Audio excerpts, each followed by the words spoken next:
educator in the high school. I teach grade 9 to grade 12 music. Grade 10 to 12 is subject music, and then grade 9 is all the kids have to do music. So, and there we go, yeah. Tomorrow.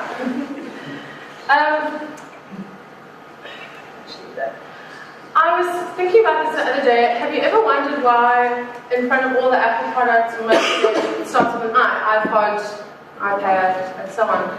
I've often wondered why, and I always thought it might be because Apple tries to be try to focus on what the end user is going to need, and you want to feel like the product has been designed for you, and that's what I thought. And then I went looking around to see what the facts were, and I trawled through numerous websites where people were abusing each other as to, I think it's this, and I think it's that, and no, you were wrong. And eventually I found someone put a link on one of those websites to say, well, this is what Steve Jobs had to say. And when he launched the iMac, the first iMac in 1998, I think it was, he said what the I in front of the Mac stood for. And the first one he said was internet. People want to use computers to connect to the internet as fast as possible. Individual, sense of individual. Instruct, inform, and inspire. And this actually couldn't have been more apt for my circumstances as a music educator. By using the iPad in the classroom, and the iPad for this integrated iPad band, this tool has given me the power to instruct and inform and inspire my own learners in class music. The requirements of the DOE are such that you need to have your learners have a firm grasp of the theoretical music literacy and music theory. And they need to learn basically about a brief history of South African pop music during apartheid, which involves protest songs and so on. And then also about what's happening in music abroad, pop music and so on abroad. And they also need to learn how to read and write music. And that's alienating, I find, for a lot of them who don't play musical instruments. They find that quite alienating. Can anyone here read music? Okay, so very few people here can read music. So I would imagine that if I was standing in front of you saying, this is a rhythm and this is what you need to learn and so on in class, I'm sure that you would find that quite sort of, I have no idea how to read that. So it becomes difficult to make sure that all your learners are engaged in the lesson.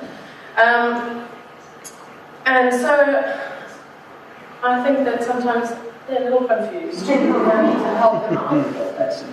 But I've been very, very fortunate to realize that actually I can use the iPad, and particularly GarageBand, on their Macs and on the iPads to help them to become more engaged in the content of what I'm teaching them.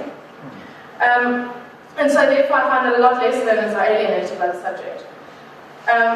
So this quarter, I had grade 9s creating their own fusion music, recording it onto GarageBand, and playing it back to each other in class in a presentation form. And some of them really came up with some amazing results that went way above and beyond what I was expecting them to do and achieve. So I went from a learner who looks like this to someone who actually looks quite engaged in the lesson. And actually just getting down to what they really need to be doing, which is focusing on the project and getting the work done, using the time that they've been allocated in the class to get that done. So for me, this is a very exciting step for music education and education at large, because quite simply, everyone can actually play music. Everyone can share in a practical music process through the creative use of technology. And it literally took one lesson for me to teach these kids and grade 9s how to use the iPad, GarageBand, and then another lesson to show them how to use the instruments. And then from there we just had a couple of rehearsals. We had to practice quite hard, but it wasn't the technology itself that was difficult to master, it was just, working as a group. So in that sense, I feel like the curriculum has really come to life through the use of the iPad, and particularly for music, because the children are no longer alienated, which is great and really rewarding as an educator.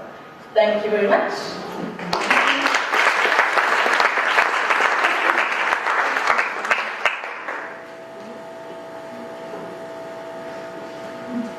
got a big buzz here, it's not me.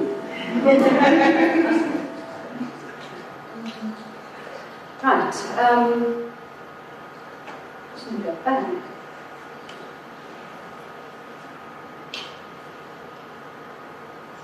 What you're going to see now has been shortened, so understand that it's not the full picture, and just appreciate what these great guys have been up to.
Not supposed to sound like that.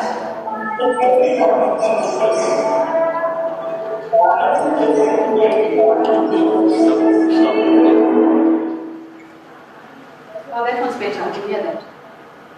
Okay. No. Oh, I'm so sad about that.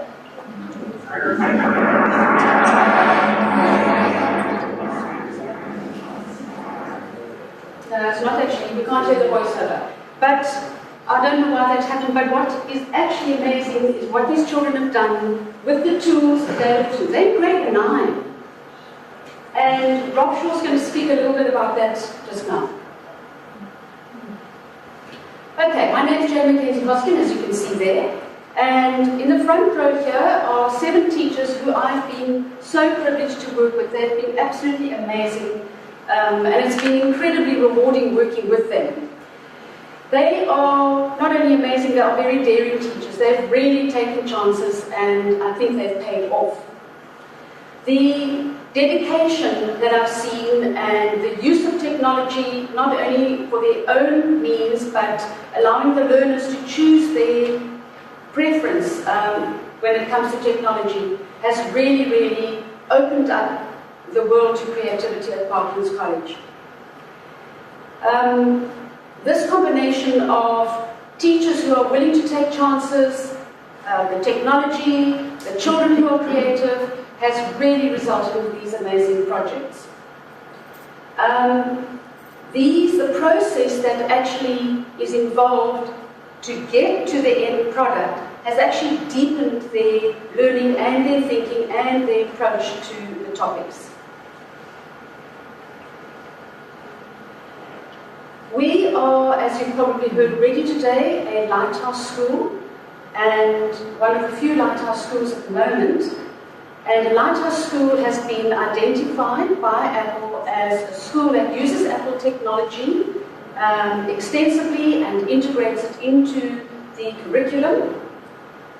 And also a school that will be able to share some of it with other schools. We received a brief from Apple, and that involved 3 things, or many things, but 3 of the most important were, first of all, to identify our key performance indicators. And we found that quite difficult, but we went for something a little bit out of the box. We chose creativity and technology, or creativity in technology, as our key performance indicator. The next one was the next point of the brief to us was to improve on what we were doing, and to report to them what we were doing. And then finally was to look back at what we were doing, or had been doing, and then tell them what our needs were for more training to improve what we were doing with technology and education. So, to achieve this, all these points, we had to identify certain teachers who could run with the program and improve on what we were doing, integrate the technology, be able to look back and identify what sort of training we needed. So we chose these 7 teachers here. Techno-savvy, 8 teachers. Techno-savvy, passionate about not only the subjects but about integrating technology and what they're doing, and Parklands College, and the children. And most importantly, brave enough to jump off the cliff and take chances. We met with the teachers, or the group met, and we brainstormed. We set up a Google Doc, which those of you that don't know what a Google Doc is, it's a way of sharing information online in a document and interacting live. We identified common themes in various subjects, and we ended up with 2 groups. We will be speaking to you just now. Subsequently, the 2 groups collaborated using Google Docs and other means that they're going to speak about just now. We also used that to check on the progress of the projects and discuss adjustments, because obviously along the way we discovered things that didn't go as we thought they would, whether it was because of something with the learners or something with equipment that didn't lend itself to something.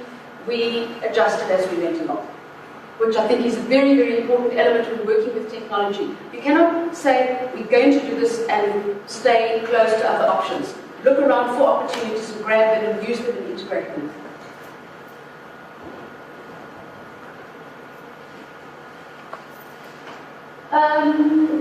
Those I've gone through.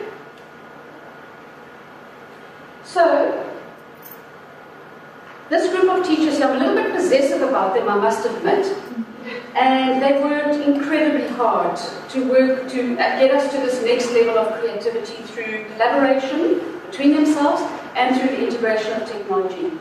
That key performance indicator, that elusive one called creativity, it's been very challenging to measure. And I don't know if any of you were at the Apple conference in town in August, was it? But I spoke a little bit about what different people had defined, how different people had defined creativity. It was really, really very diverse. So that was quite difficult and it was challenging to measure. But we'll come back to that a little bit later. By the way, those fantastic videos that you saw just now, Rob will elaborate a little bit later as well. So all I can say now is over to our first team and Lindsay.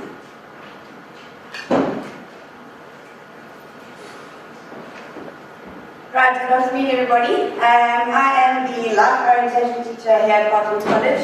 The best subject that there is, in my opinion. But I don't want to offend you and get on your wrong side too early. But before I talk about the life orientation component of this project, I'd just like to give you a brief background regarding our specific group.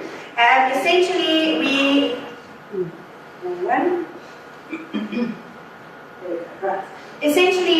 integrated 4 learning areas: human and social sciences, life orientation, natural science, and Afrikaans. We did not decide at the outset these are the 4 learning areas that are going to be integrated. What we did was, as Jane mentioned, look for common themes.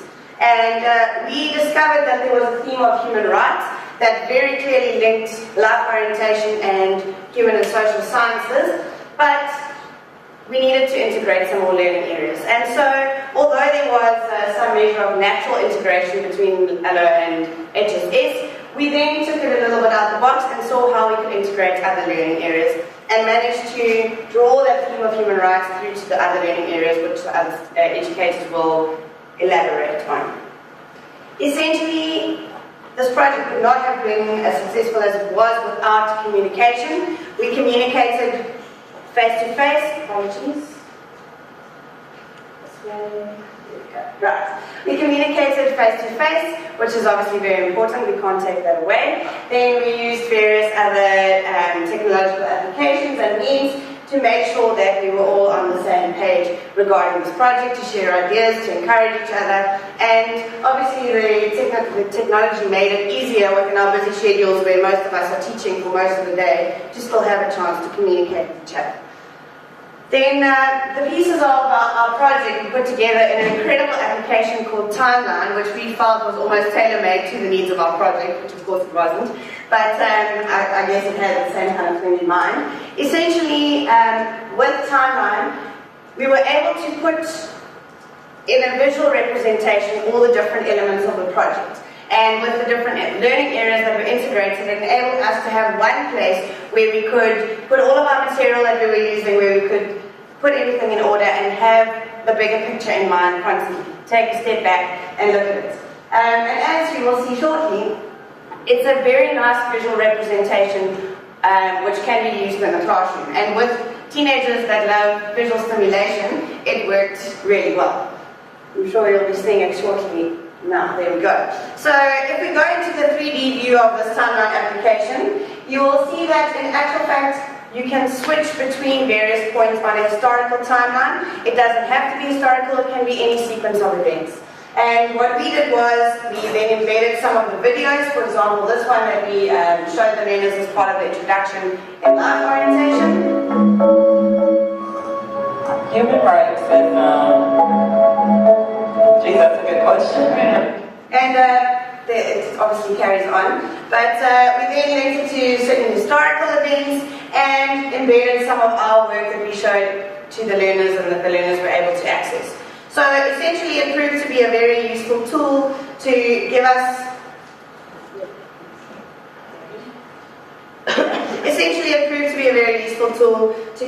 the bigger picture of the project itself.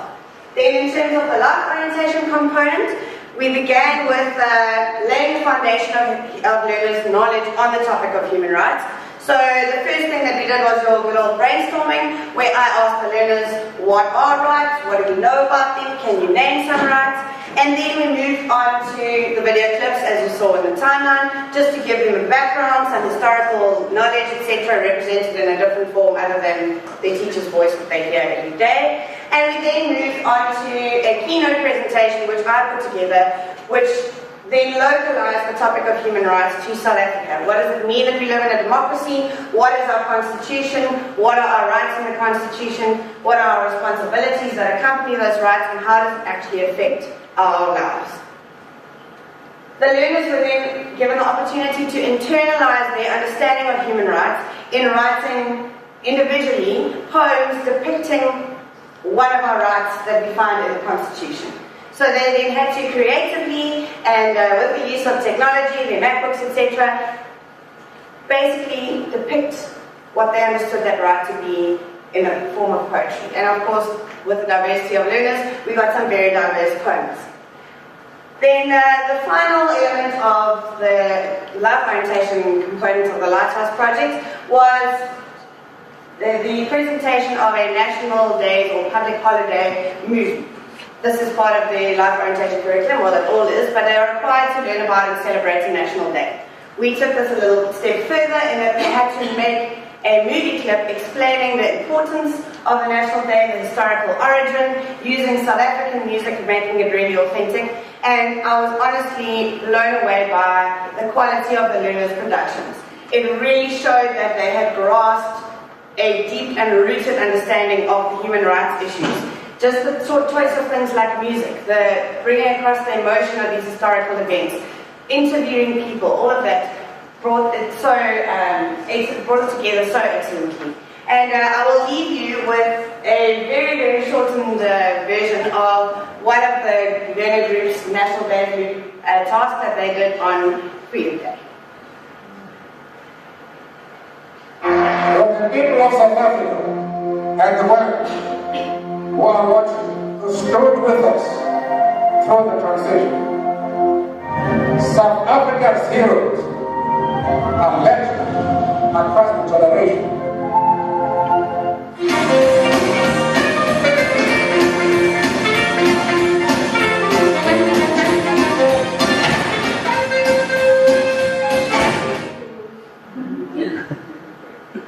Thank you.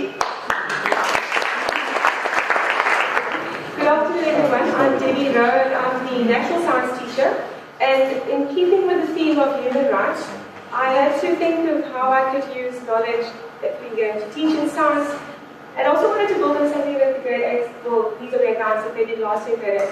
And so I chose the topic of skin and skin color, because it was used as a basis of prejudice in our country and other countries as well. I wanted to make my project creative, interactive, relevant, and personal. I mean, the skin is the largest organ of our body.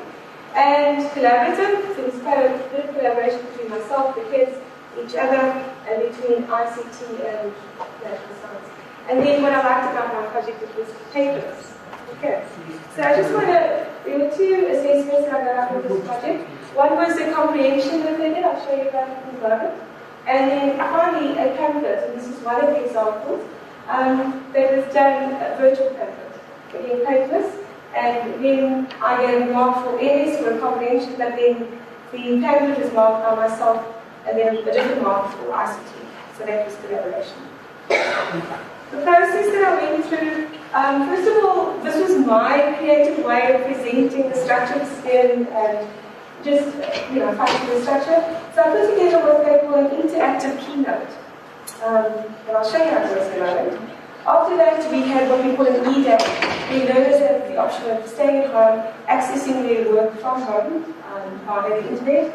And my brief to them that day, on the e-day, was that they had to look at a video, a YouTube video, gave them the link. And it was done by anthropologist Nina Tabonga, which is very good, where she covers aspects about skin color as natural selection and so on, very good video, which they had to watch. And then I prepared a comprehension there, as you can see, on skin color, skin map there, and color map. And what they then did was they answered the comprehension and emailed the answers back to me. Again, paperless. This is what our natural science internet site looks like. So they would go there on the day when they have their e-day, and the instructions would be there, and the links would be there to the YouTube video and to the actual comprehension. So they do it all the time. When they returned to school, I did what we called a survey about skin color, aspects of skin, and we workshopped that in the classroom. So we chatted to each other what kind of questions we'd like to ask other people about skin. And I decided another new thing that I learned was this Google Forms. So you do a survey, it's online, and I email it to all the grade 9s, and then I get, whenever they reply, I get almost something of everything that they answered, which is kind of cool. And then, besides that, you also get to analyze each answer, all the answers, get analysis of it. I want to show you how my interactive keynote works, because this is a Friday evening. I felt creative. I didn't feel creative on a Friday evening. Well, the Parklands you do. Anyway, on a Friday evening, and I decided, hey, Joe showed me how to do something with a bug or insect. I can do this. And I sat there and I was boasting to my family about what I just did. So it's quite exciting at my age to be doing this. So what they do is this was an introduction to the skin and some of the things they've done before that I wanted to build on it. And they click on a label and it will tell them something about that particular label. And these are my own work. Okay, and then what then happened was, after this online survey, we got together again in class and we discussed aspects from the survey, things that they wanted to learn more about. And then the learners could take, if it was skin color, if it was people's attitudes to skin, whatever topic or aspects stood out for them, and that again, making it relevant, making it personal, they then could go and they could research it more and then put together a virtual pamphlet in pages. There I asked the ICT teacher to give them a lesson in IT class and show them how to do pages. And so I want to show you the final product from one of the learners. It was a group effort, albinism, that would be the back of the pamphlet. And so as you can see, it all kind of culminated in this virtual pamphlet. Paperless, and this was their opportunity to be creative. So along the way, I was creative, they were creative, we did things that were relevant, and we did things that mattered to them. Being an adolescent, skin does matter a lot to them. And I enjoyed it. And that's all I have to say. Thank you.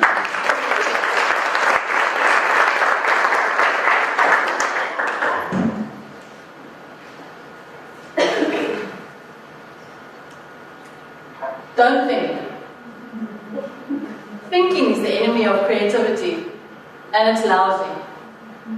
It's self-conscious. You mustn't try to do things. You must just do them. In the words of Ray Bradbury. Good afternoon. I'm Delene Lowe, the Afrikaans teacher, and this is my struggle and my challenge every day in my class. And I grabbed the opportunity to do this project because I knew that by making it fun, by using creativity, technology in my class, I can actually achieve something in my class that I always wanted to achieve. Working with grade 9s, yes, they will think in the Afrikaans class, they will be self-conscious, and then it could be lousy. So you have to really think about your strategy. So what I did is, where do you start with this? I was glad because HSS and LO laid the foundation for me, and the learners that I worked with knew exactly where I was going with human rights. I just had to convince them to do that in Afrikaans. So what we did, that was quite a challenge. As you can see, what I did is, the first step to my project was to actually get the learners to make and to compile word lists, phrases that they would use later in creating their own poetry, because that was where I was going with this. And they used their matchbooks to basically compile these word lists. We compared it then later on by writing it on the board. Thinking about it now, I could actually easily use Google Docs, share that with everyone, and then everyone can sit on their maps and add words, phrases that we could then later use, like I say, in the poetry that we were going to write. Obviously, the next step would be then to write the poetry. They did that. We did certain elements of poetry, obviously, as well. I actually played a song, I don't know if you know it, So Long Slipskop by David Kramer. It's actually a poem. I showed them that, and we listened to the song, we spoke about poetry, and then I left it to them to actually produce the final step of this project, was to visualize the poem. And that was quite a challenge, and that's where the fun bit comes in, because that's where the technology bit comes in, and they were obviously just waiting for this to happen. In the process, as you can see, this girl in the photograph there, she's using GarageBand to also create the music or the soundtrack to their video, which in the end, they were working in their groups, they used different applications, and I left it over to them. If they felt comfortable working with iMovie or Keynote or GarageBand or whatever, then they use that. Then they created their final product, and they were happy because they were working with technology. I was happy because I got great projects, and they didn't think too much, no self-consciousness really. It wasn't too lousy, so I was happy, and this is one of the projects, shortened bit of it. So you can enjoy that.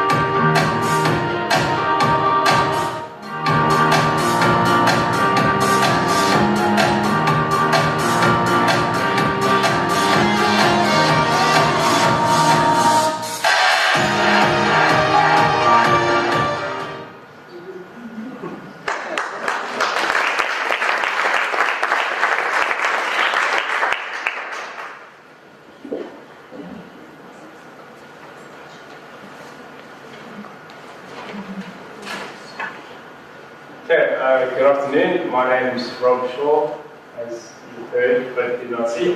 I teach HSS amongst other subjects at the college, and as you guys saw, the first couple of clips, that they're shortened clips of the projects that they had to do for HSS. And what we did there is, as you heard, basically I took grade 9s, put them into groups and taught them how to speak in an alien accent.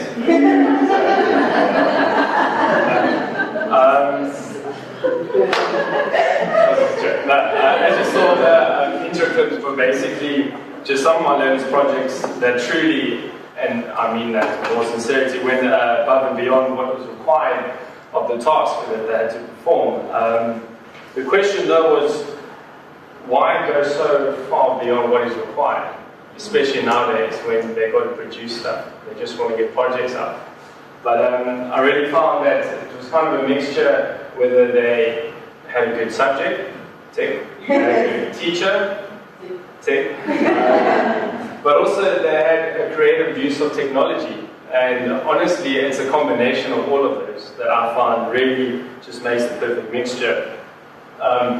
Put up there a recipe, because actually I really find creativity is a recipe, and the beauty about it is you can put whatever you want in it. The focus point is technology for myself, and the topic that we did there was heroes of the fight for human rights, and in that I told them that they needed to make a short film in which they did in groups of 4, and it would be around 2.5 minutes long, which is perfect allocated time because they'd have to edit, and also it gives them more chance to be creative. And in that, they would just portray the story of a civil rights activist that was really monumental in the civil rights movement. The medium that they would use is animation, comic strip, role play, stop motion, or a mixture of these in order to portray their story in the most creative way possible.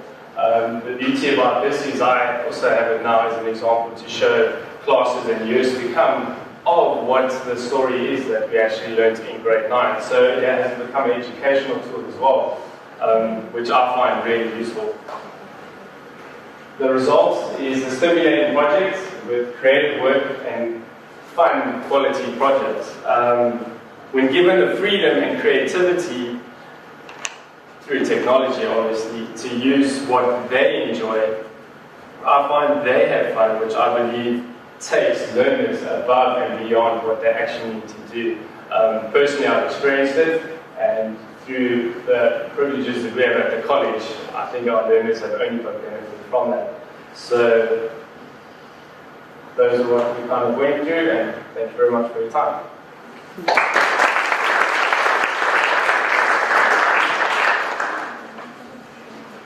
Right, we're going to start with Team 2 now, so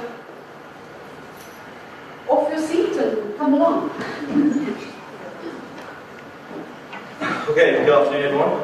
I have the greatest subject, which is English. I had to get that in.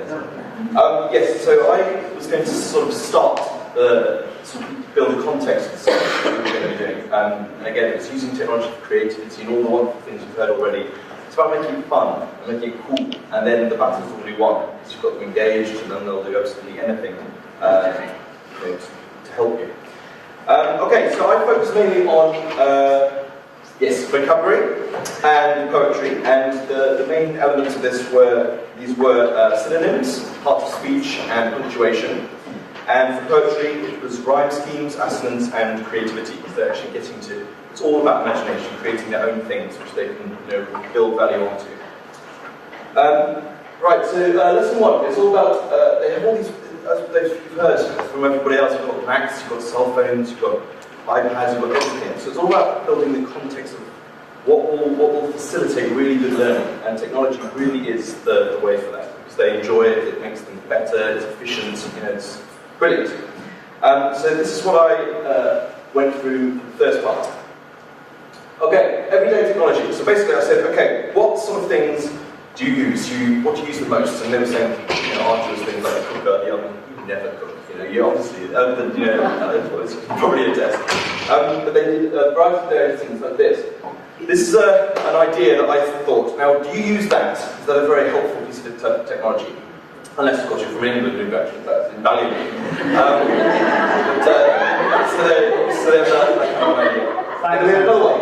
would that serve a purpose as a gadget? Absolutely. Then when you have toast, when you're sort of bleary-eyed, you're more likely to put your breadstick on your toast. Disaster. Or butter on your homework, even worse.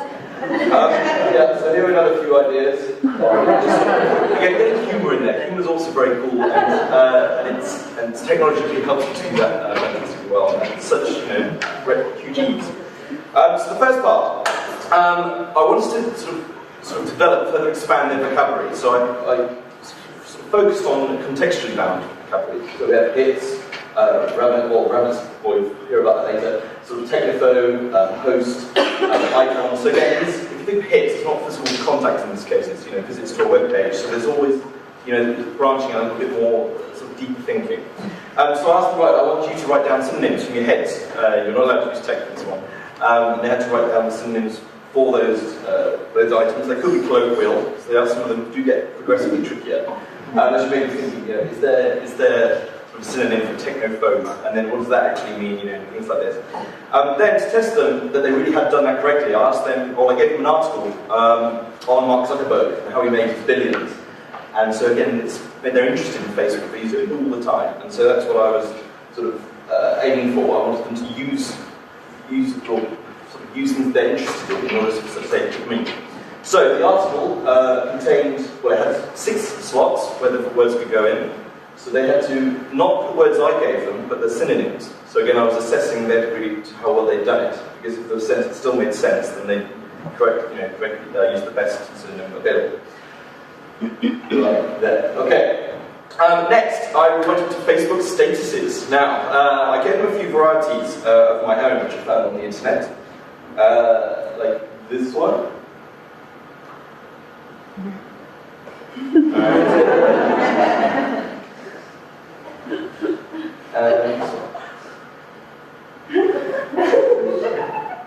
Yes, the last one was very popular.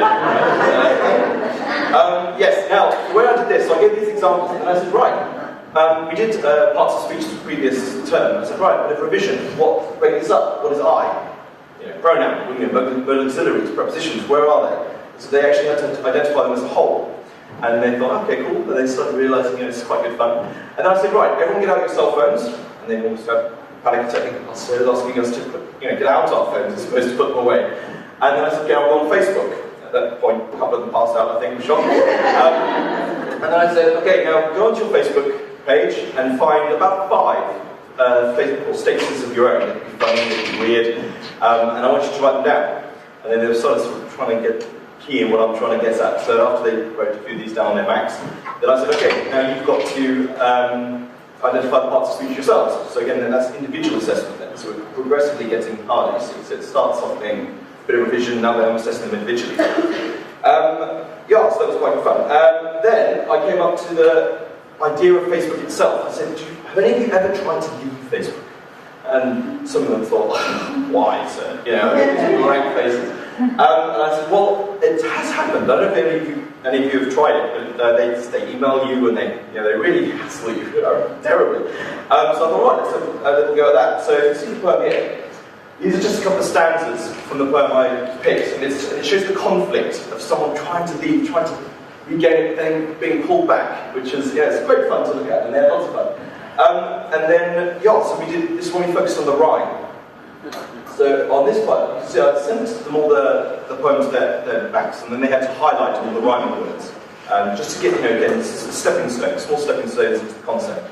And then after that, after they'd done that, I thought, right, now I want you to write your own poem. You've got the rhyming structure, A, B, C, D, C, you are now very welcome to write your own. They were saying, well, so Facebook? I said, no. On one of the 5 Facebook statuses you selected earlier, many of them went very pale. Because you can imagine, grade 9 boys, they're the ones I was teaching at the time, they're thinking, oh, gracious.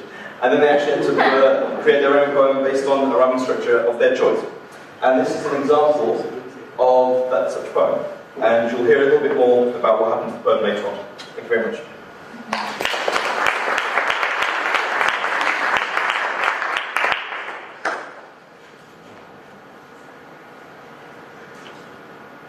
Okay, hi, my name is Karika Kass and I'm the art teacher for the grade 9s. And what we did in the art for the grade 9s is the following. It's timing. It has begun!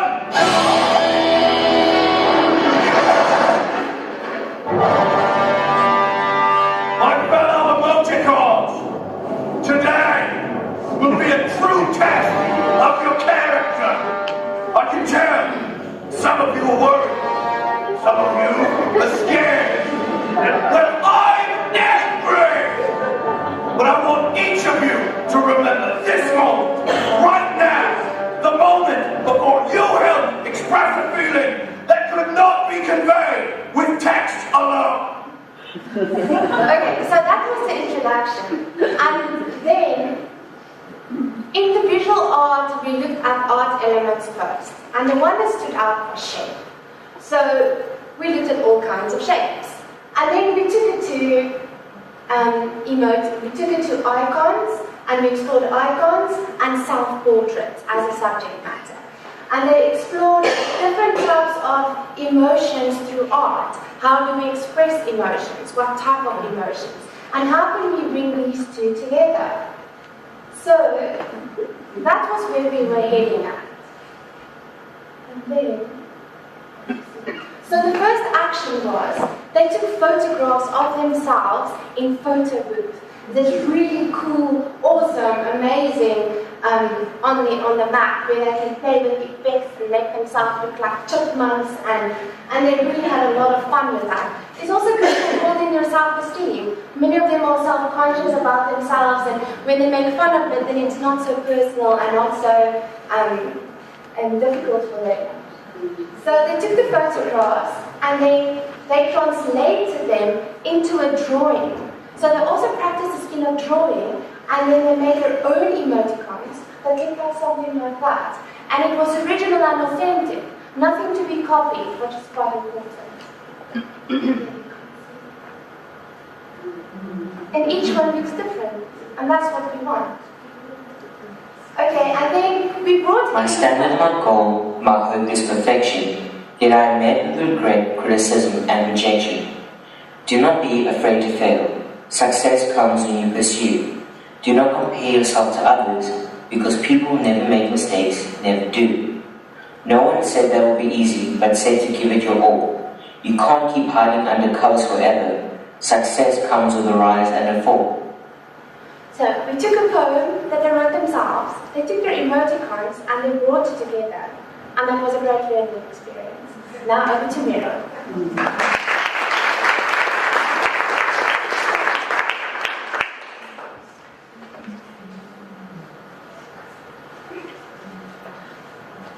I'm going to say the dreaded word to you. It's maths. In your mind now, or out loud, tell me, when I say the word maths to you, what is the first thing that pops up? Yeah, numbers. Now, you see, as a maths teacher, I don't understand this. You see, obviously maths is the best subject ever. Yet, you say that to someone and they look at you like, are you crazy? You know, I have the hardest job. I think I really have the hardest job. Whenever I go to a new function or I introduce myself to someone and they say, oh, what do you do? I'm a teacher. Okay, what do you teach? I teach maths. They're like, can't talk to you, you're far too clever.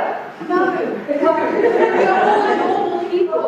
And when Jane approached me and we put the group together, and Anthony's English and Karika's art, why did we align maths with English and art? Well, why not?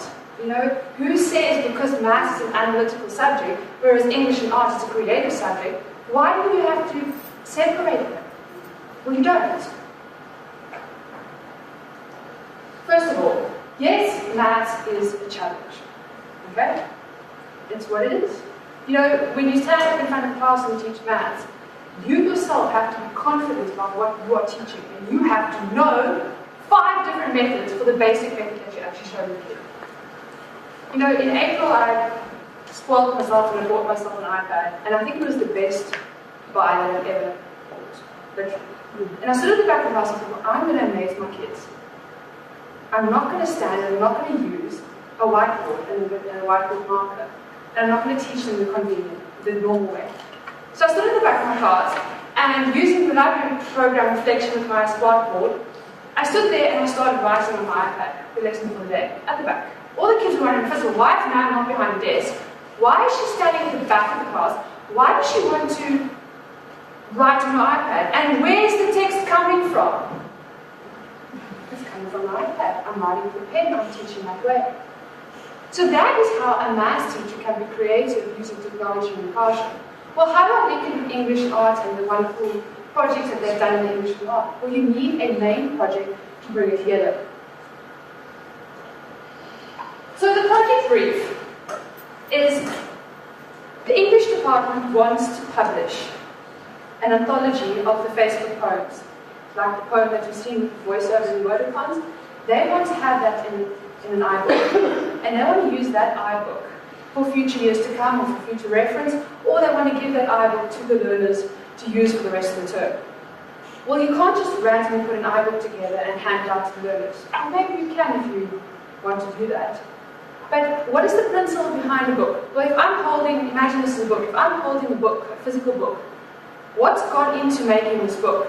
Well, you had to get quotes from publishers. You had to decide how large is the book? What is the cost for an A4 book versus a A5 book? What is the cost of printing on the pages? Now, we've moved away from a physical book and we're using an iBook, but it's still publishing costs. How are the texts? How's the text going to get into the book? How is the pictures going to appear? Who are you going to use the pictures from? What is the business plan that you have? And that's the main project. Because we're taking their work that they've done and their work from the learners, we've brought it all together, we've got the content, we've got the pictures, we've got the voiceovers, but we need to make this iBook. And they have to put a business plan together, a digital business plan, and they have to present it. And in that business plan, they need to know about financial matters. They need to know, okay, am I going to make a profit, am I going to make a loss? What percentage of my costs is going to be the income, or getting money in, or capital expenses to make this book? How much profit am I going to make in the end? What percentage profit? You know, no business runs on just pure, the product, it's out there, it's working. You're going to have to know the little details. And those little details are the mathematical principles. And we're linking it up with EMS as well. So they're going to present a business plan, they present the topics, they provide all the information and then they need to make a conclusion. Is it cheaper to do the book digitally, or is it cheaper to do the book in a hard copy version? Now, unfortunately, we didn't get as far as finishing the project this term, but it is a project that we are adapting, using and working for next term or for next year when the syllabus allows.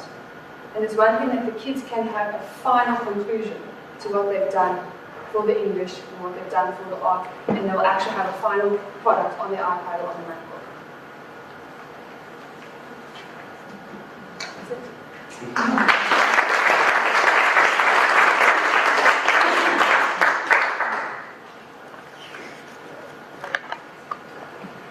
But as I mentioned earlier, there are many definitions of creativity. Now, first of all, before I do that, thank you very much to our teachers. You've been very brave jumping on the cliff once again. Thank you.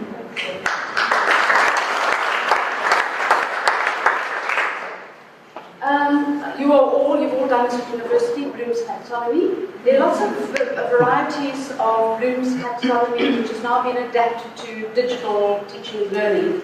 And what I found quite interesting, when I looked at this particular one, which is from Kathy Schrock's taxonomy that she's adapted, I found that I think that we're almost there, in that middle there. We are definitely creating, because these are the sorts of things that we do. So we are certainly on our way, and we're going to continue and try and be more and more creative, because I think you all know the saying about the jobs of tomorrow haven't even been thought of today. So we have to teach or not teach, but allow our students and our learners to be innovative, to be creative, so that they can adapt for the future. A skill that will certainly keep them, if they don't get a job, they will certainly make their own job. If any of you want to collaborate with any of our brave teachers here, you can email me or you can find me on Twitter and then I can put you in contact with you. You can get it from me later as well. I will be walking around in the different workshops. And then finally, Mr. Nags, I don't know if you want to speak about the groups that they're going to split into, how that's going to work. But before you say that, I just want to say thank you. These things don't happen on their own. Alan Goldberg from DigiCape has been incredibly supportive. We've had so much training. And of course we see Joe often as well, so it's not in isolation. To the managers and the administrators and the people who hold the money bags, don't wait. Just jump in and just do it. It's the most exciting thing you can do, and your teachers will fly. Thank you.